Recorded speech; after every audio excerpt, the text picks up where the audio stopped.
सच्चा हीरा हिंदी सूर्य अस्त होने को था। पक्षी चहचहाते हुए अपने घोंसलों की ओर जा रहे थे। गांव की 4 स्त्रियां एक कुएं पर पानी भरने आईं। अपने अपने घड़ों में पानी भरकर वे इधर उधर की बातें करने लगीं। एक स्त्री बोली, भगवान सबको मेरे जैसा बेटा दे। वह लाखों में एक है।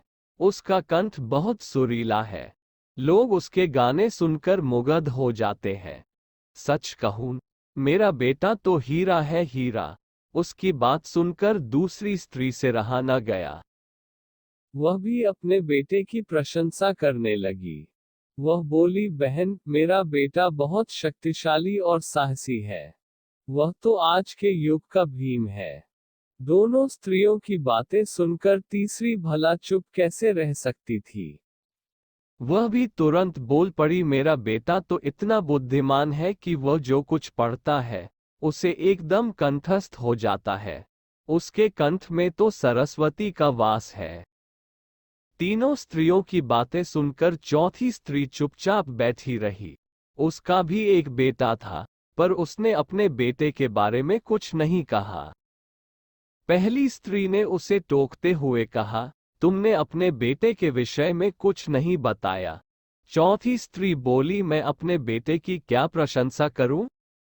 न तो वह अच्छा गायक है और न ही भीमे सा पहलवान। जब वे अपने अपने घड़े सिर पर रखकर लौटने लगी, तभी उन्हें एक मधुर गीत सुनाई दिया। उसे सुनते ही पहली स्त्री बोल उठी, मेरा हीरा आ रहा है। तुमने सुना उसका कंठ कितना मधुर है? वो लड़का गीत गाता हुआ उसी रास्ते से निकल गया। उसने अपनी मां की ओर देखा तक भी नहीं। थोड़ी देर बाद दूसरी स्त्री का बेटा भी उधर से आता दिखाई दिया। उसे देखकर दूसरी स्त्री बोली, देखो, वह मेरा लाडला बेटा आ रहा है। उसका बलिष्ठ शरीर तो देखो। वह बेटा भी मां की ओर देखे बिना निकल गया। थोड़ी देर बाद में तीसरी स्त्री का बेटा भी संस्कृत के श्लोक बोलता हुआ वहां से गुजरा। वह भी मां की ओर देखे बिना आगे बढ़ गया। चारों स्त्रियां अभी थोड़ी ही आगे बढ़ी होंगी कि चौथी स्त्री का बेटा भी उधर से आ निकला। वह बिल्कुल सीधा सादा लग रहा था।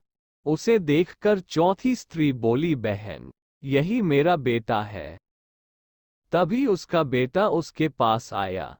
वह अपनी मां से बोला, मां लाओ, मैं ये घड़ा घर पहुंचा दूं। मां के मना करने पर भी उसने पानी का घड़ा उतारकर अपने सिर पर रख लिया और घर की ओर चल पड़ा। तीनों स्त्रियां उसे देखती ही रह गईं। पास खड़ी एक बूढ़ी महिला बोल उठी, देखती क्या हो? सच्चा हीरा यही है। इसलिए कहा गया है कि कहने और करने में बहुत अंतर है। इस तरह के हिंदी कहानी से बच्चों को काफी अच्छा सीख मिलेगा। बचपन में बच्चों को हिंदी कहानी से काफी अच्छी सीख दिया जा सकता है।